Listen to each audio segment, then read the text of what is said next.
जन्मलो सुद्धा खूप मोठं भाग्य आहे। आम्ही सर्वजण हे भाग्यवान आहोत।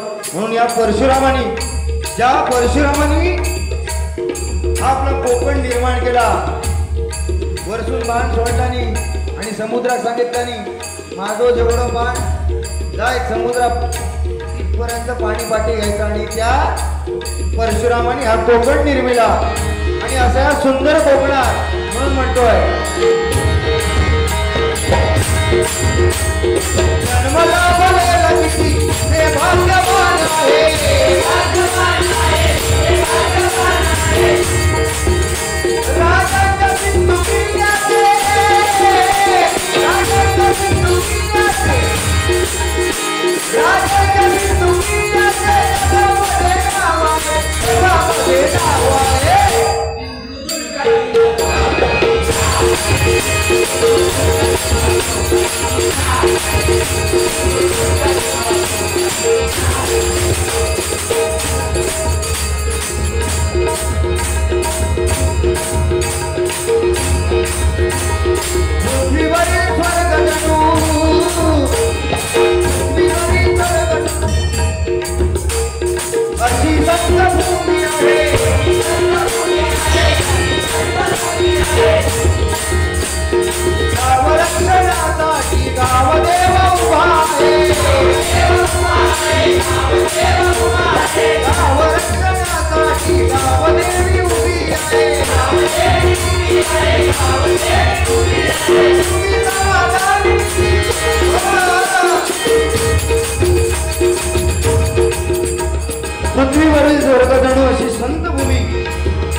आणि त्यांच्या पदस्पर्शाने पावन झालेली आपली कोकण भूमी, आपल्या पिंगुळीचे रावळ महाराज, गावडे काका महाराज, संत नामदेव महाराज आमच्या केळूसचे, अशा अनेक संतांनी, भालचंद्र बाबा केळू गडकवलीचे भालचंद्र बाबा, आणि असे संत या कोकणात आल्यामुळे आम्ही कुठेतरी हे नामस्मरणात, या नामस्मरणात तरलोय. नाहीतर आमचा कोणी विचारला असता हो. या भजन जर मी करू लागले नसते तर तुम्हाला बोलवलं असतं, बोलायला लागतं आपले महाप्रसाद.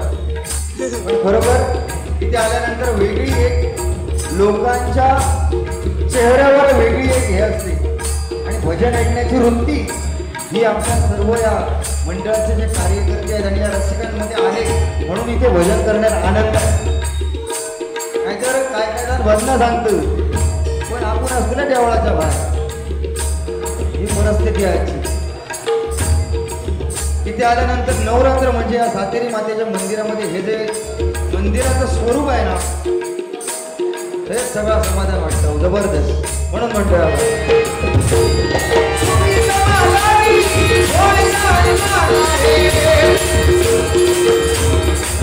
दिवस काढीत मालवणी माणूस पण वडात पण वाकातो ना, तेच खायचे दुसऱ्या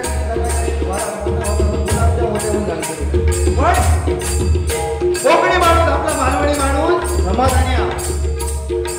नाहीतर मुंबईकरांची हालत फक्त माहिती काय.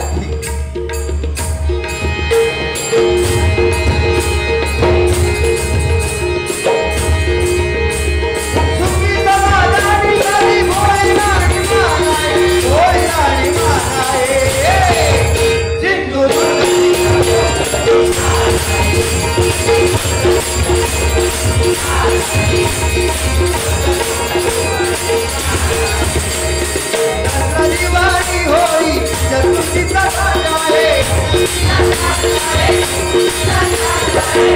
दिवाळी होळी चतुर्थीचा आहे.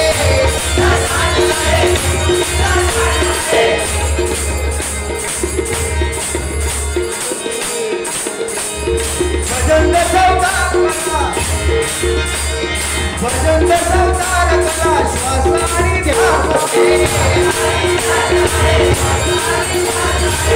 दसरा, दिवाळी, चतुर्थी, होळी कोकणात अगदी मोठ्या उत्साहाने साजरी करतात. आता गणेश चतुर्थी गेल्यानंतर लगबग असते ती आपल्या नवरात्र उत्सवाची उत्सव चालू आहे. गणपती बाजाची मजा असता ती स्वर्ग सुख हो, कोणाच्या नशिबात आपल्या बालवडी माणसाच्याच नशिबाला. बाकी कोण हॅलो हॅलो.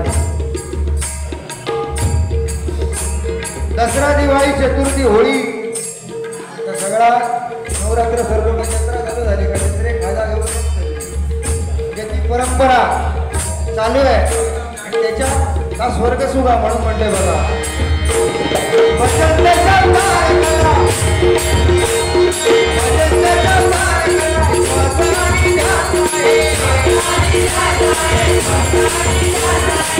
सगळ्या कार्यक्रम चालू दशावतार आणि भजन. आपल्या कोकणी माणसाचा श्वास आणि ध्यास याच्याशिवाय माणूस जगूच शकत. एक नामस्मरण आणि दुसरा म्हणजे आपला दशावतार कीर्तन प्रवचन हे आपल्या कोकणात प्रामुख्याने चाललेले कार्यक्रम आहेत.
सिंधुदुर्ग जिल्हा कोकणची शान आहे.